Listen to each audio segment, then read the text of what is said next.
warahmatullahi wabarakatuh. Berjumpa kembali pada mata kuliah penelitian pengembangan kimia. Nah, pada pertemuan ini kita memasuki pertemuan kelima dan kita akan membahas mengenai populasi dan sampel dalam R&D. Nah, adapun tujuan pembelajaran kita pada pertemuan kelima ini yaitu menjelaskan populasi dan sampel secara umum, kemudian menjelaskan teknik sampling, tentunya juga masih secara umum ya. Selanjutnya menentukan ukuran sampel dan menentukan populasi dan sampel pada setiap level penelitian pengembangan. Nah, oke, kita bahas materinya untuk pertemuan kelima ini. Yang pertama, populasi. Nah, populasi secara kuantitatif ya, itu berarti wilayah generalisasi yang terdiri atas objek ataupun subjek yang mempunyai kuantitas dan karakteristik tertentu yang ditetapkan peneliti untuk dipelajari dan kemudian ditarik kesimpulannya. Nah, jadi di sini ya, populasi itu sendiri itu bukan hanya orang, tetapi juga bisa objek ataupun benda-benda ya, benda-benda alam lainnya. Nah, jadi populasi itu juga bukan sekadar jumlah yang ada pada objek ataupun subjek yang dipelajari, tetapi juga meliputi seluruh karakteristik ataupun sifat yang dimiliki oleh subjek atau objek tersebut. Oke, itu bisa dipahami ya. Nah, misalnya nih, di suatu penelitian kita melakukannya di sebuah sekolah X. Nah, maka sekolah X ini kita katakan sebagai populasi. Nah, sekolah X itu kan mempunyai sejumlah orang ataupun subjek ya, dan objek lainnya. Nah, hal ini berarti populasi dalam arti itu arti jumlah ataupun kuantitas di sini. Karena di sana di sekolah tadi ada sejumlah orang ataupun subjek. Nah, tetapi misalnya lembaga X tadi itu ya, atau sekolah X tadi itu juga mempunyai karakteristik orang-orangnya, ada karakteristik tertentu. Misalnya seperti motivasi kerja, disiplin kerja, kepemimpinan, ataupun iklim organisasi, ya, ataupun yang lainnya. Nah, itu bisa kita jadikan sebagai objek ataupun yang berarti populasi dalam arti karakteristik. Nah, kalau jumlah orangnya tadi itu kita katakan sebagai populasi dalam bentuk jumlah ataupun kuantitas, dalam arti jumlah ataupun kuantitas, sementara kalau yang karakteristik tadi itu kita katakan sebagai populasi dalam arti karakteristik. Oke, bisa dipahami ya. Nah, ada lagi populasi misalnya di dalam bidang kedokteran. Nah, satu orang pun itu bisa juga dijadikan sebagai populasi. Nah, kalau di dalam bidang kedokteran. Kenapa? Karena kan di dalam tubuh seseorang itu ada istilahnya ada organ ataupun salah satunya adalah darah misalnya ya. Nah, darah yang ada pada setiap orang itu adalah populasi. Jadi kan berarti populasinya darah yang ada pada satu tubuh orang tadi. Nah, kalau kita akan memeriksa darahnya kan berarti kita ambil sampel darahnya. Yang diambil kan setetes darah. Nah, setetes darah tadi itu dikatakan sebagai sampel. Jadi populasi itu tidak harus jumlah orangnya rame seperti itu, enggak juga. Oke, itu ya. Nah, di sini itulah penjelasan mengenai populasi secara umum. Selanjutnya kita bahas mengenai sampel. Nah, di dalam suatu penelitian khususnya kuantitatif itu sampel bisa kita katakan sebagai bagian dari jumlah dan karakteristik yang dimiliki oleh populasi tersebut. Nah, jadi sampel itu sebagiannya dari jumlah ataupun karakteristik yang dimiliki oleh suatu populasi. Nah, sampel itu yang kita ambil dari populasi itu harus representatif. Artinya harus mewakili populasi tadi. Kenapa? Karena kalau sampel tidak representatif, maka ibaratnya itu kita akan mengambil kesimpulan itu tidak mewakili dari populasi yang sesungguhnya. Nah, ini saya berikan ilustrasi misalnya seperti ini. Ya. Ibaratnya itu ya kalau kita sampel yang tidak representatif itu ibaratnya orang ya, ada 4 orang yang ditutup matanya, kemudian disuruh menyimpulkan karakteristik gajah. Nah, seperti gambar ini. Orang yang pertama itu dia, ini kan semuanya mata tertutup ya, dia megang telinga. Nah, kita ingin membuat kesimpulan nih, kesimpulan mengenai gajah. Orang pertama memegang telinga gajah. Nah, dia menyimpulkan bahwa gajah itu seperti kipas. Selanjutnya orang kedua, dia pegang badan gajah. Wah, dia beri kesimpulan bahwa gajah itu seperti dinding tembok. Wah, karena besar ya. Selanjutnya ada orang ketiga, dia memegang ekor gajah. Dia bilang bahwa gajah itu seperti seutas tali. Nah, orang keempat ya, itu dia memegang kaki gajah. Wah, gajah itu seperti sebatang pohon kesimpulannya. Nah, orang kelima, 5 orang ya, bukan 4 orang. Memegang belalai gajah. Wah, gajah itu seperti pipa. Nah, di sini kita bisa melihat bahwa ketika sampel tidak representatif, maka di sini sampel tadi itu tidak akan mampu ya, istilahnya itu mewakili kesimpulan populasi tadi. Nah, bisa kita lihat yang disimpulkan oleh kelima orang tadi mengenai gajah itu bukanlah gajah yang sesungguhnya, ya kan? Nah, jadi seperti itu. Jadi sampel harus benar-benar ya representatif atau mewakili populasi. Sehingga nanti ketika kita membuat kesimpulan itu sesuai dengan populasinya. Seperti itu. Ibaratnya orang mau menggambarkan gajah itu seperti apa, maka ketika sampelnya itu tidak representatif, maka dia tidak akan dapat menggambarkan gajah itu secara benar. Tapi kalau dia representatif, maka dia akan dapat membuat kesimpulan yang benar tentang gajah tadi. Nah, inilah sedikit ya cerita mengenai sampel. Oke, kita sebenarnya ini sudah dipelajari juga di statistik, kemudian ada juga di metodologi penelitian ya. Tapi nggak apa-apa kita ulang sedikit karena sepertinya ada mahasiswa yang sudah move on dengan materi kuliahnya ya. Saya nanya udah belajar ini atau belum di mata kuliah ini, katanya sepertinya udah. Kalau kata sepertinya itu kan berarti sudah lupa alias move on ya. Oke, kita masuk kepada teknik sampling. Ini juga sebenarnya sudah dipelajari di metodologi harusnya. Kita pelajari secara cepat saja ya. Teknik sampling itu ada 2, ada probability sampling dan ada non probability sampling.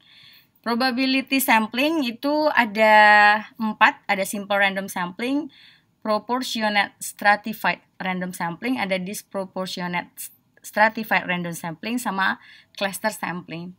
Kemudian non probability sampling itu ada sampling sistematis, sampling kuota, sampling oksidensial, purposive sampling, sama sampel jenuh ataupun snowball sampling. Oke, kita bahas mengenai probability sampling. Probability sampling itu merupakan teknik pengambilan sampel yang memberikan peluang yang sama bagi setiap unsur ataupun anggota populasi untuk dipilih menjadi anggota sampel. Jadi peluangnya itu sama semuanya. Yang ada di populasi itu memiliki peluang yang sama untuk dijadikan sebagai sampel. Nah, tadi probability sampling itu ada contohnya yaitu simple random sampling. Simple random sampling ya, atau dikatakan sebagai pengambilan sampel secara sederhana ya, itu pengambilan anggota sampelnya itu ya, pengambilan anggota sampelnya dilakukan secara acak. Nah, dari populasi itu dilakukan secara acak. Secara acak ini maksudnya apa? Tanpa memperhatikan strata yang ada di dalam populasi tadi. Ambil begitu saja. Nah, jadi itu teknik random sampling. Jadi sampelnya diambil secara acak tanpa memperhatikan strata yang ada pada populasi tadi. Bisa dipahami ya, sistem random sampling itu teknik pengambilan sampel dari populasi di mana teknik pengambilannya itu dilakukan secara acak tanpa memperhatikan strata yang ada dalam populasi tersebut. Nah cara ini nggak bisa sembarangan jika populasinya homogen. Kalau misalnya populasinya tidak homogen ya kita tidak bisa mengambilnya secara acak. Oke? Karena itu tadi nanti jadinya sampelnya tidak representatif. Oke, selanjutnya ada probability sampling, yang kedua proportionate stratified random sampling. Nah, ini dia. Teknik ini digunakan bila populasi mempunyai anggota ya ataupun unsur yang tidak homogen dan berstrata secara proporsional. Nah, misalnya suatu organisasi ya mempunyai pegawai dari latar belakang pendidikan yang berstrata, misalnya ada yang lulusan S1, ada yang lulusan S2, ada yang lulusan STM, misalnya ada yang lulusan SMEA, ada yang lulusan SD. Nah, jumlah sampel yang harus diambil itu harus meliputi strata pendidikan tersebut. Nah, jadi jumlah sampel dan teknik pengambilan sampel itu istilahnya itu harus diambil sedikit-sedikit dari setiap strata tadi. Nah, seperti ini. Secara random tetapi proporsional. Ya, jadi diambil nih sedikit yang diarsir miring, sedikit yang ini. Nah, jadi seperti itu.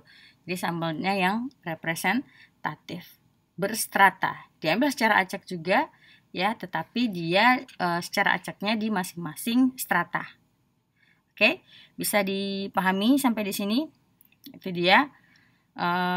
Selanjutnya kita masuk kepada disproportionate stratified random sampling.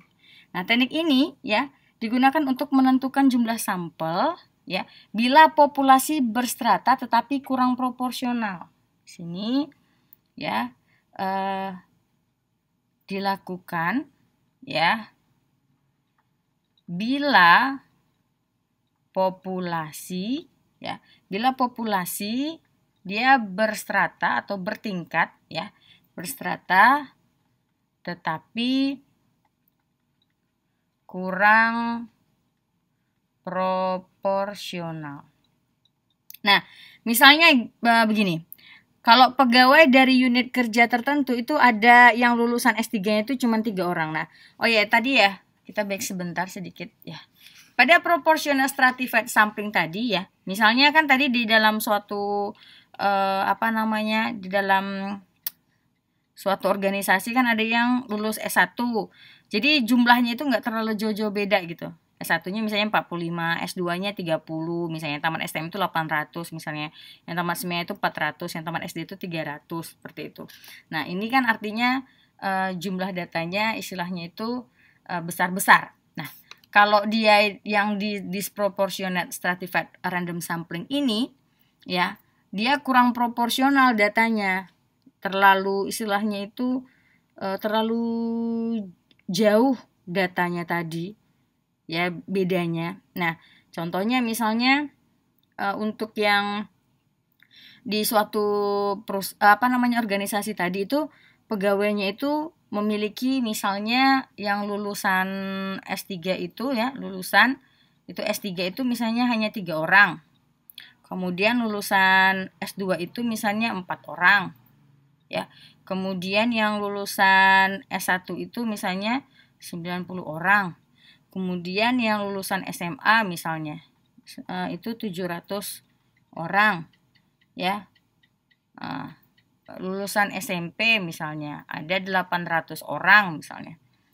Nah, jadi di sini kan terlalu jauh bedanya. S3-nya hanya 3, S2-nya hanya 4. Nah, maka di sini 3 orang yang lulus S3 tadi dan 4 orang yang lulus S2 tadi itu diambil semuanya sebagai sampel.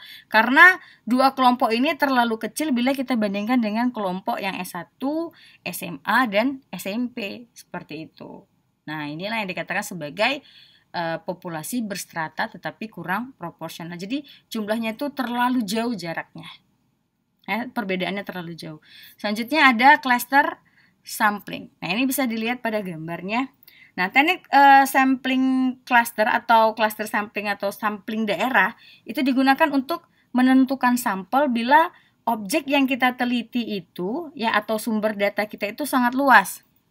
Nah, jadi misalnya penduduk dari suatu negara ya, ataupun provinsi ataupun kabupaten. Nah, untuk menentukan penduduk mana yang mau kita jadikan sebagai sumber data, ya, itu maka kita mengambil sampelnya berdasarkan daerah populasi yang kita tetapkan. Nah, seperti itu. Nah, misalnya ya, di Indonesia kan terdapat 33 provinsi. Nah, dan sampelnya itu akan kita gunakan itu 15 provinsi saja. Maka pengambilan 15 provinsi itu dilakukan secara random alias acak. Tetapi yang perlu diingat adalah karena provinsi-provinsi di Indonesia itu berstrata atau tidak sama, maka pengambilan sampelnya itu perlu kita gunakan yang namanya stratified random sampling alias yang tadi. Ya, jadi dia berstrata. Oke. Nah, jadi di sini provinsi di Indonesia itu kan tadi dia klasternya ada, kemudian kita ambil secara stratified-nya, jumlahnya sama. Nah, provinsi di Indonesia tadi kan penduduknya padat tuh. Nah, ada juga yang tidak padat kan. Ada yang punya hutan banyak, ada yang enggak, ada yang punya bahan tambang yang banyak, ada yang tidak gitu. Jadi karakteristik seperti ini perlu kita perhatikan sehingga pengambilan sampel menurut populasi itu dapat kita tetapkan tergantung dari apa yang akan kita teliti. Misalnya kita mau meneliti tadi mengenai yang sekarang pandemi ya. Nah, kita membandingkannya kalau kita mau ngambil populasi, kalau kita ngambilnya di daerah Jawa, kalau daerah Jawa kan seperti listrik ya, seperti internet itu kecepatannya sudah cepat, listriknya sudah ada semua. Tapi kalau di daerah, misalnya daerah Sumatera, itu ada beberapa daerah itu kan yang 3T di mana listrik nggak ada. Jadi kalau misalnya kita mengambil sampelnya hanya daerah Jawa ya, berarti itu jatuhnya kan tidak mewakili nanti Indonesianya gitu loh. Makanya kita harus juga mengambil cluster sampling. Ada daerah yang sudah maju, ada daerah yang sedang berkembang, misalnya ada yang daerah terpencilnya 3T-nya gitu. Oke. Nah, jadi nanti jumlahnya baru kita pakai stratified. Jumlahnya sama klasternya tadi adalah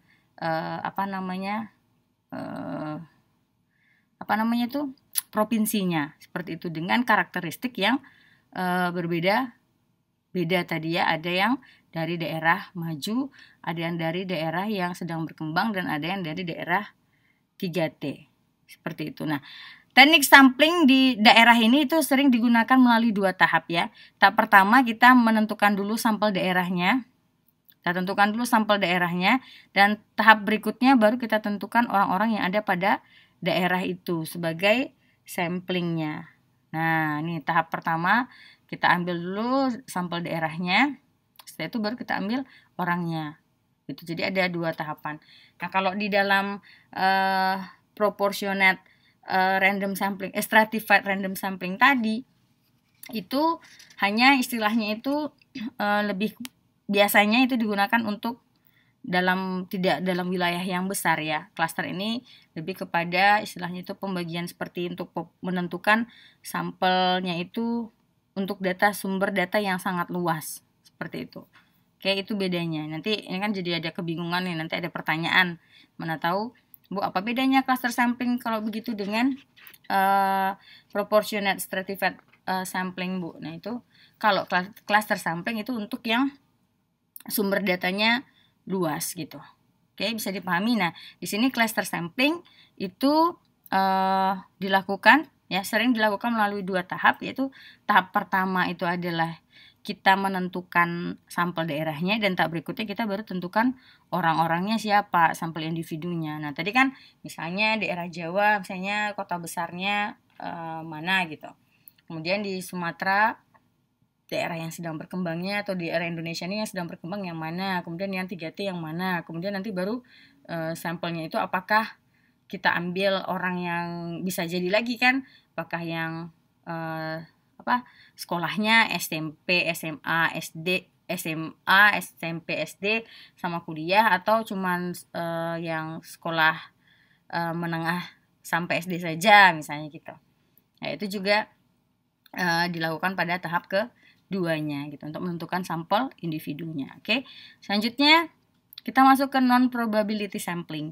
Nah, non-probability sampling itu adalah teknik pengambilan sampel yang tidak memberi peluang. Kalau tadi kan memberikan peluang yang sama bagi sampelnya, bagi populasinya untuk dipilih menjadi sampel. Kalau ini kebalikannya, tidak memberikan peluang yang sama bagi setiap unsur ataupun anggota populasi untuk dipilih menjadi anggota sampel. Non-probability sampling ya, itu yang pertama ada sampling sistematis. Sampling sistematis itu adalah teknik pengambilan sampel berdasarkan urutan dari anggota populasi yang telah kita beri nomor urut. Nah, seperti itu. Jadi teknik pengambilannya itu berdasarkan urutan dari anggota populasi yang sudah kita beri nomor urut. Nah, misalnya di sini anggota populasi terdiri dari 100 orang misalnya ya. Selanjutnya itu dari semua anggota itu kita beri nomor urut 1 sampai 100. Pengambilan sampelnya itu bisa kita lakukan misalnya dengan nomor ganjil aja gitu, atau genap saja, atau kelipatan dari bilangan tertentu misalnya kelipatan 5 dan segala macam. Nah, jadi nanti bisa kita ambil. Nah, ini ya, ini kan kelipatan 3 berarti kan kelipatan 3. Jadi kita ambil yang kelipatan 3 saja. Nah, inilah yang menjadi sampel. Ini adalah sampling sistematis. Nah, selanjutnya ada sampling kuota. Sampling kuota, kemudian ada sampling insidental, kemudian ada sampling jenuh. Sampling kuota itu teknik untuk menentukan sampel ya dari populasi yang mempunyai ciri-ciri tertentu sampai jumlah kuota yang diinginkan. Misalnya, contohnya di sini ya, kita akan melakukan penelitian tentang pendapat masyarakat terhadap pelayanan masyarakat dalam urusan mengurus IMB misalnya. Nah, jumlah sampel yang kita tentukan itu misalnya 500 orang.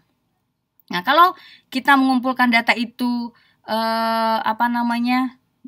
belum sampai 500 orang, maka penelitiannya belum selesai berarti.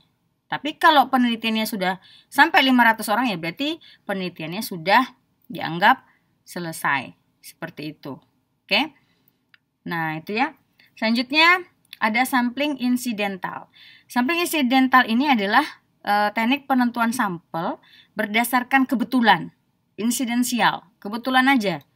Yaitu siapa saja yang secara kebetulan atau insidental bertemu dengan peneliti.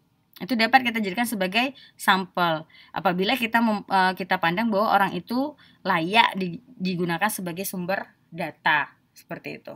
Ya, misalnya saudara ingin istilahnya meneliti tentang anak SD. Nah, kebetulan di sekolah itu ada sekolah yang berdekatan. Nah, yang sekolah yang ini ternyata enggak sampelnya tidak mencukupi. Nah, kita boleh ngambil dari sekolah yang lain karena kita anggap berarti sama kan, sama-sama SD seperti itu misalnya ya. Jadi insidental. Kalau memang dia layak ya enggak, kenapa tidak untuk kita jadikan sebagai sumber data kita. Oke? Itu dia. Selanjutnya ada sampling jenuh. Sampling jenuh itu yaitu teknik penentuan sampel bila semua anggota populasi itu digunakan sebagai sampel. Nah, hal ini sering dilakukan bila jumlah populasi kita kecil, ya. Misalnya kurang dari 30 atau penelitian yang ingin kita buat itu untuk mengeneralisasi itu dengan kesalahan yang kecil. Nah, istilah lain dari sampel jenuh itu ya adalah sampel total atau sensus. Sampel total atau sensus. Oke. Di mana semua anggota populasi kita jadikan sebagai sampel. Nah, oke, itu dia. Selanjutnya kita masuk kepada yang kelima adalah sampling purposive dan snowball. Nah, itu dia. Nah, purposive sampling ya, ini biasanya digunakan untuk metode kualitatif. Nah, sama dengan snowball sampling juga. Nah, purposive sampling itu yaitu teknik pengumpulan sampel itu di mana sumber datanya itu di mana sumber data tekniknya itu ada istilahnya itu dengan mempertimbangkan hal-hal tertentu. Nah, misalnya orang kita ingin meneliti sesuatu. Nah, orang yang kita jadikan sebagai sumber data itu pimpinan misalnya, pimpinan daerah misalnya gitu ya. Berarti kan itu orangnya tertentu gitu, nggak bisa diambil orang lain. Misalnya kita ingin mengetahui bagaimana kebijakan pemerintah mengenai untuk mengatasi sekolah yang istilahnya itu terdampak karena adanya pandemi. Nah, berarti kan di sini yang akan kita jadikan sebagai sampel adalah pimpinan daerah, kan seperti itu. Pimpinan berarti baik itu yang ada di pusat ataupun di daerah. Nah, artinya kan sampel kita itu ada pertimbangan kenapa kita memilih orang tersebut ataupun objek tersebut menjadi sampel kita. Seperti itu. Ya. Nah, jadi itulah yang dikatakan sebagai purposive sampling. Oke. Nah, kalau snowball sampling itu teknik pengambilan sampel sumber datanya ya yang pada awalnya jumlahnya sedikit lama-lama menjadi besar. Nah, seperti bola salju yang mulanya kecil lama-lama jadi besar. Nah, hal ini dilakukan istilahnya itu karena dari jumlah sumber data kita itu yang kita perlu itu sedikit. Jadi karena sedikit kita anggap belum mampu memberikan data yang memuaskan. Maka kita cari orang lain lagi untuk kita jadikan sebagai sumber data. Nah, sehingga apa? Sehingga sampel sumber data kita semakin besar. Oke, itu dia. Nah, ini gambarannya. Kita perhatikan gambar di sini. Di sini misalnya ya, misalnya kita ingin mengetahui tentang penerapan kurikulum misalnya di dalam suatu sekolah. Nah, maka kita awalnya itu ingin mendapatkan informasi melalui wakil kepala sekolah bidang kurikulum. Nah, tetapi ternyata wakil bidang kurikulum tadi meminta kita untuk mencari informasi lagi ya misalnya ke wakil kurikulum, maksudnya itu ke tim kurikulumnya. Nah, ternyata di sekolah itu ada tim kurikulumnya dan juga meminta informasi kepada istilahnya itu kepala sekolah. Nah, seperti itu. Dan akhirnya berkembang. Nah, ke yang lain mendapatkan informasi dari banyak pihak, itulah yang dikatakan sebagai sumber data yang semakin lama semakin besar. Oke, kita lanjut. Untuk menentukan ukuran sampel. Menentukan ukuran sampel ya itu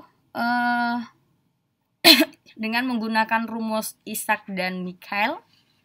Itu rumusnya seperti ini. Nah, ribet ya. Di mana S sama dengan C kuadrat dikali N dikali P dikali Q per D kuadrat kali N kurang 1 ditambah C kuadrat kali P kali Q.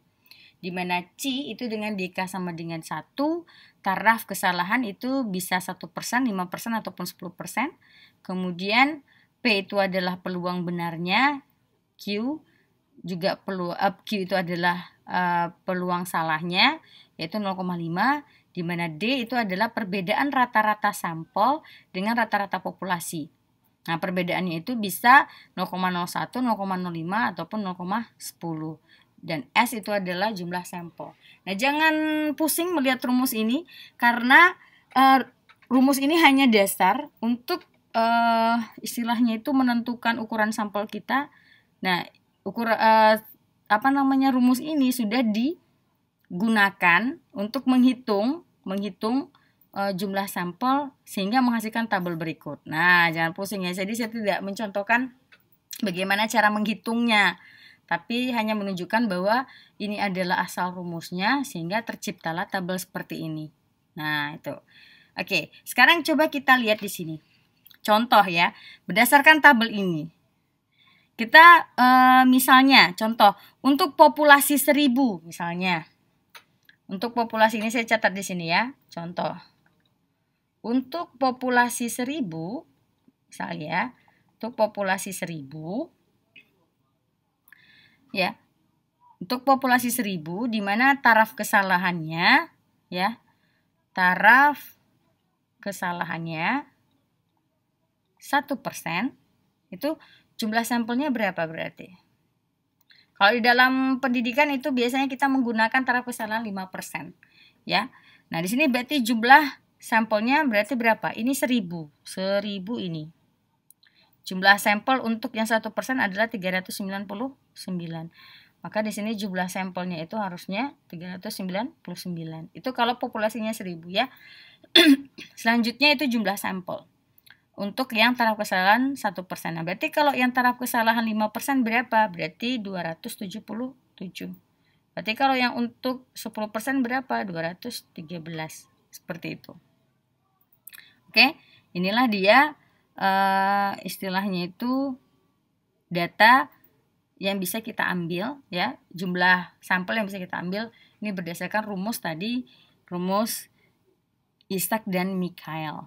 Nah, perhitungan rumus tadi ya, dengan menggunakan rumus tadi maka dapatlah kita tabel seperti ini. Jadi kita tinggal gunakan saja tabelnya ya. Oke, ada satu lagi sebenarnya perhitungan tapi tidak perlu saya jelaskan di sini ya.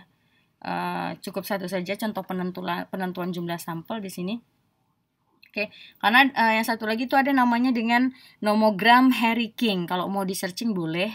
Yang saya tuliskan di sini ada dengan nomogram Harry King.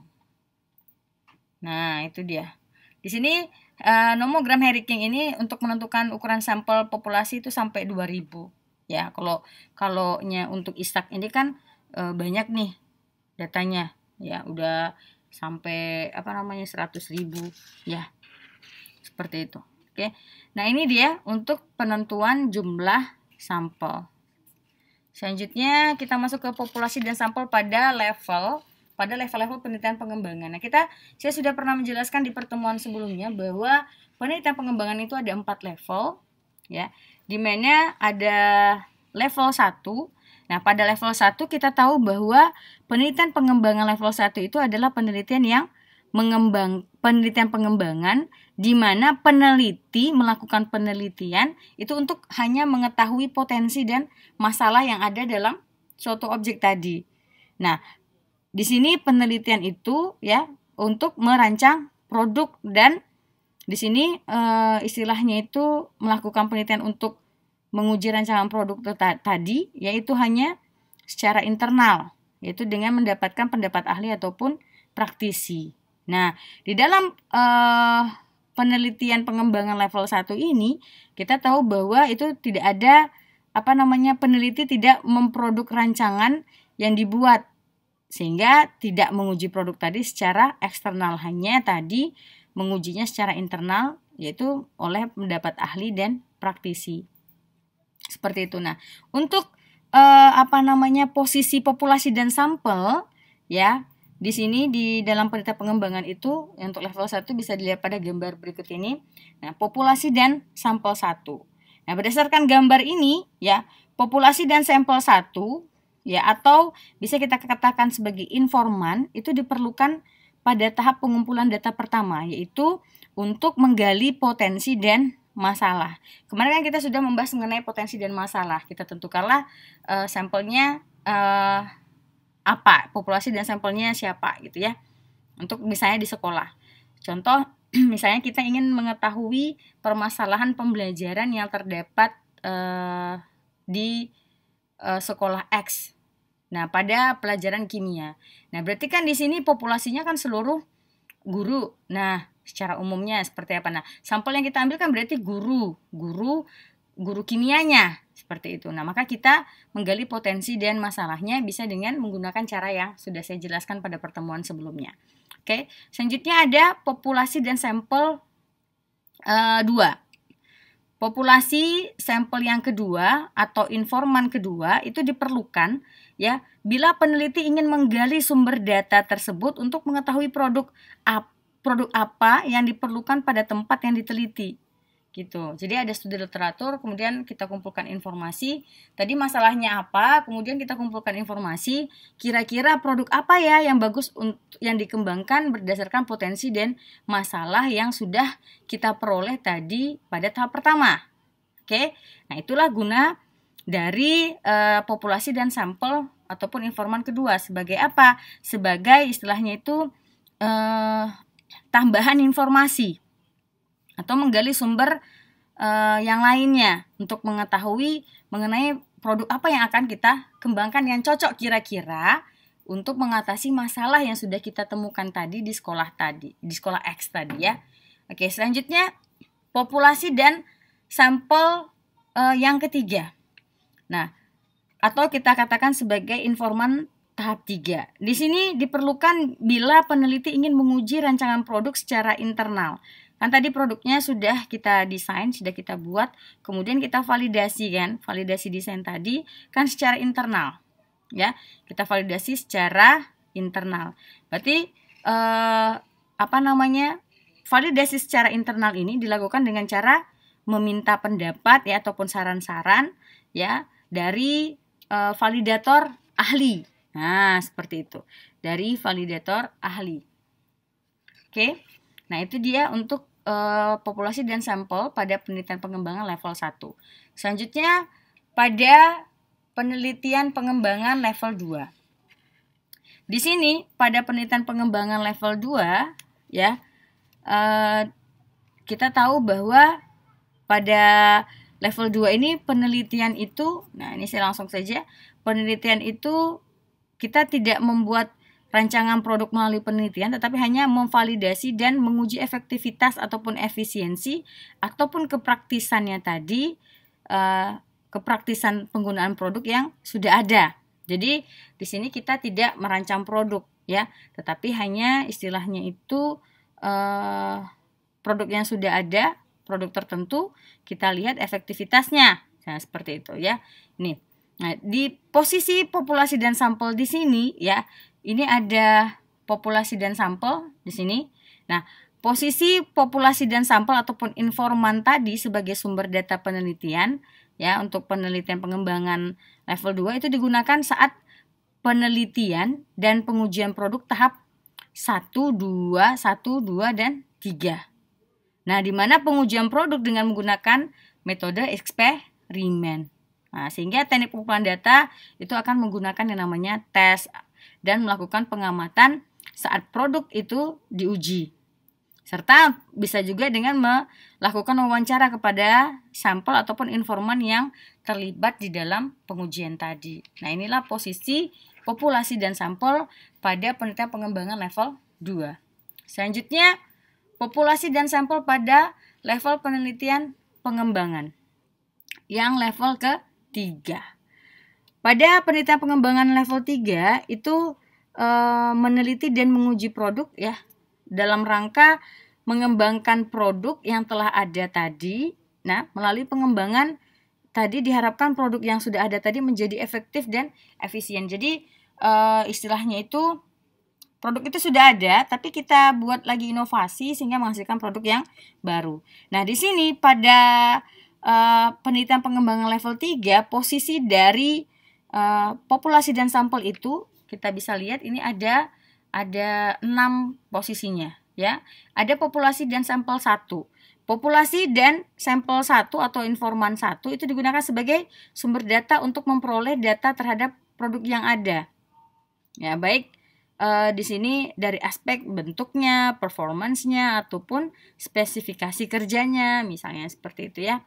Nah, selanjutnya ada populasi dan sampel ataupun informan kedua. Ini digunakan sebagai sumber data untuk mengetahui apakah produk tersebut sesuai dengan kebutuhan lapangan atau tidak.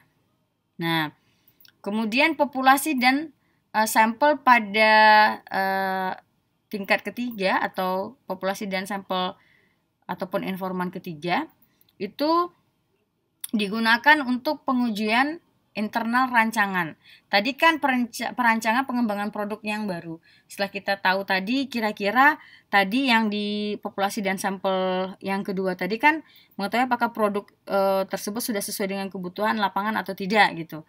Selanjutnya ternyata kita temukan ada istilahnya itu kekurangannya sehingga kita kembangkan lagi produk yang kita perbarui lagi produk yang sudah ada tadi. Nah, menjadi sesuatu hal yang memiliki novelty. Nah, selanjutnya tadi kita lakukan pengujian internal. Itulah posisi dari populasi dan sampel tadi, ya. Untuk yang ketiga. Selanjutnya kita masuk ke populasi dan sampel yang keempat. Populasi dan sampel ataupun informan keempat. Ini digunakan untuk sebagai sumber data untuk memperoleh data dari hasil uji coba lapangan terbatas. Nah, pengujian ini dilakukan dengan metode eksperimen. Oke. Selanjutnya untuk populasi dan sampel ini yang kelima. Nah, itu digunakan sebagai sumber data untuk memperoleh data hasil uji coba lapangan utama atau main field testing. Nah, populasi dan sampel ataupun informan kelima ini ya, selanjutnya nanti digunakan untuk revisi produk yang kedua. Nah, yang terakhir itu adalah populasi dan sampel yang keenam. Itu digunakan sebagai sumber data untuk memperoleh data hasil uji coba lapangan operasional atau operational field testing. Seperti itu. Jadi jumlah populasi dan sampelnya pasti jauh lebih besar daripada uji coba lapangan utama. Oke, itu dia. Ini adalah populasi dan sampel pada penelitian pengembangan level 3. Selanjutnya yang terakhir itu adalah populasi dan sampel pada level keempat, penelitian pengembangan level 4.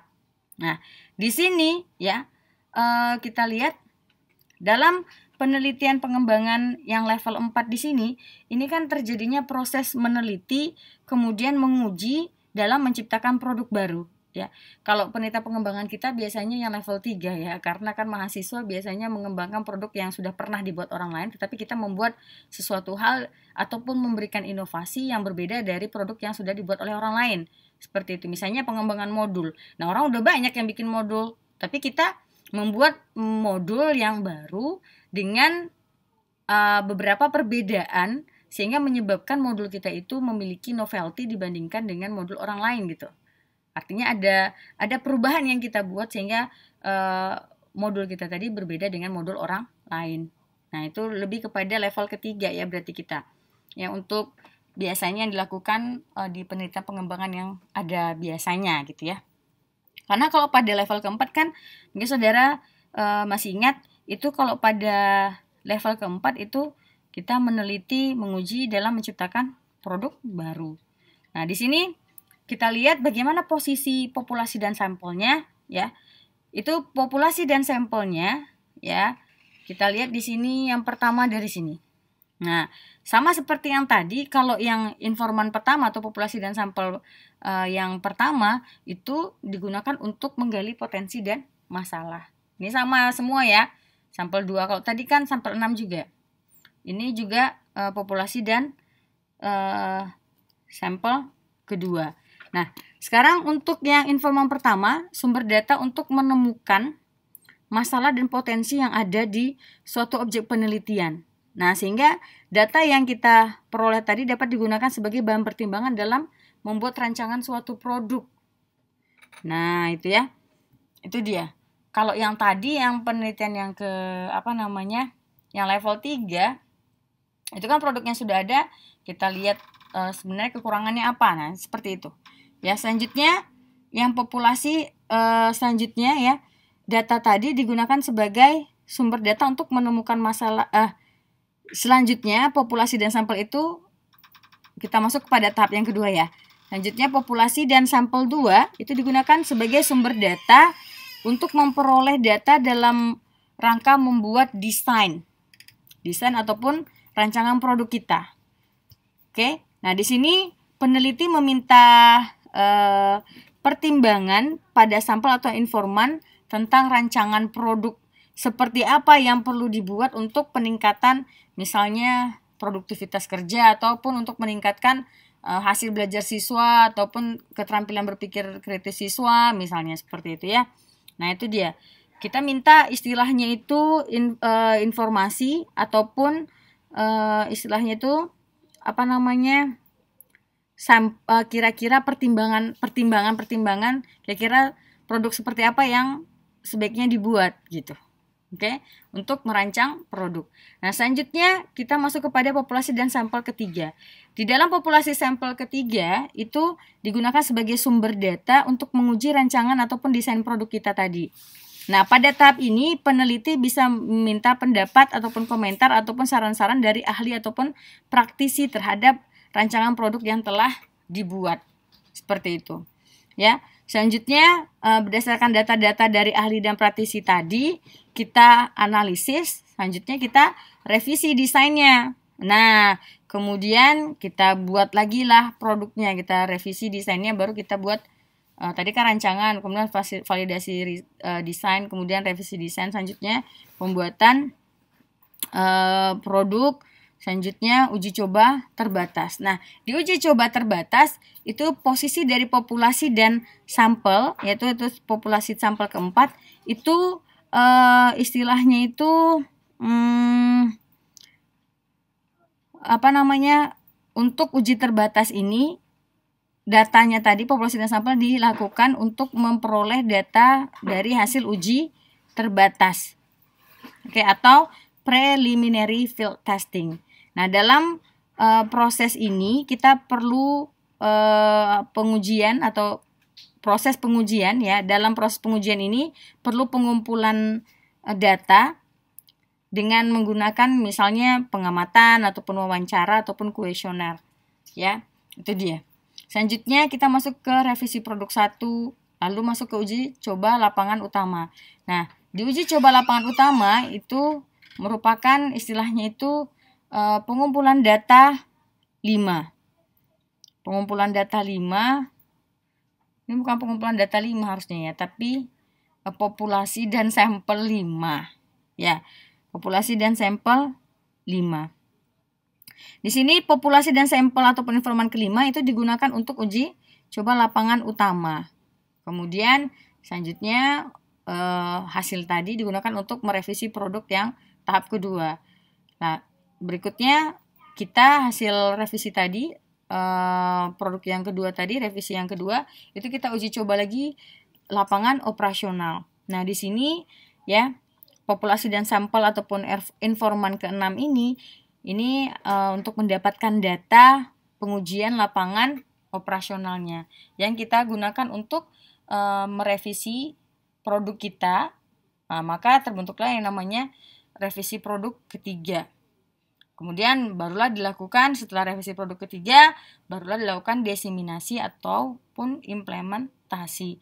Nah, inilah penjelasan mengenai populasi dan sampel pada level-level penelitian pengembangan. Nah, ini istilahnya itu bisa menambah wawasan saudara. Nah, bahwa penelitian pengembangan itu ada 4 level dan setiap level tadi fungsi dari populasi dan sampelnya itu berbeda-beda, tergantung dari level mana penelitian pengembangan yang akan saudara ambil. Demikian penjelasan dari saya untuk pertemuan kelima ini. Saya akhiri dengan Assalamualaikum warahmatullahi wabarakatuh.